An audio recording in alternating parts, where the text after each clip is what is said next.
Here is a list of the most common money mistakes that I see as a financial planner. Number 1, not having an emergency fund. This is money that's easily accessible in a bank account like a checking or savings account. And the reason we have an emergency fund is because life happens. If you own a home, if you own a car, things break down and they cost money. We have medical expenses that pop up, and if you have kids, your kids break things, they themselves break sometimes, and so we have these unexpected costs that need to be covered. If we don't have an emergency fund, these costs can lead to credit card debt, early withdrawals from investment accounts, and they can even set you back for your long-term goals. And I'm going to say it one more time, this cash is not invested. It is sitting in cash in your checking or savings account, making it easily accessible and liquid. The second most common mistake I see as a financial planner is waiting to invest. Our greatest asset that we have is not the money or the actual assets that we own, it's our time. And that's something that we never get back. The earlier that you can start putting money away, the better it's going to be for you.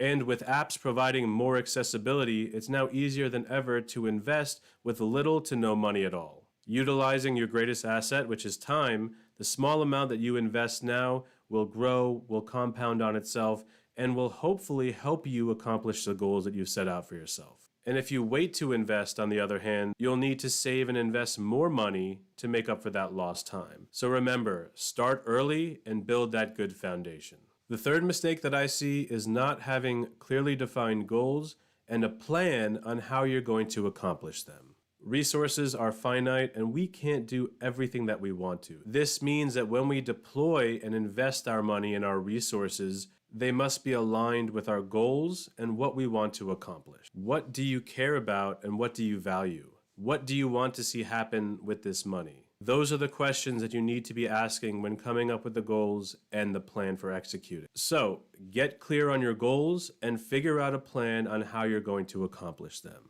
The fourth common mistake that I see as a financial planner is failing to adjust your plan to major life events that happen. Life changes, as we all know, and your financial plan needs to evolve and change to account for that. Major life events include buying a home, getting married, having children, switching jobs or careers, starting a business, and also handling deaths in the family. Each one of these milestones needs to serve as a reminder that it's time to update your financial plan. Failing to account for and adjust to these major milestones removes you from the driver's seat and puts you in the passenger seat. You go from being proactive and having more control to now being reactive and hoping things work out. And the last common money mistake that I see as a financial planner that we're going to discuss is not getting help along the way. Money, whether it's easy to come by or hard to come by, can certainly be very hard to manage. One of the biggest reasons being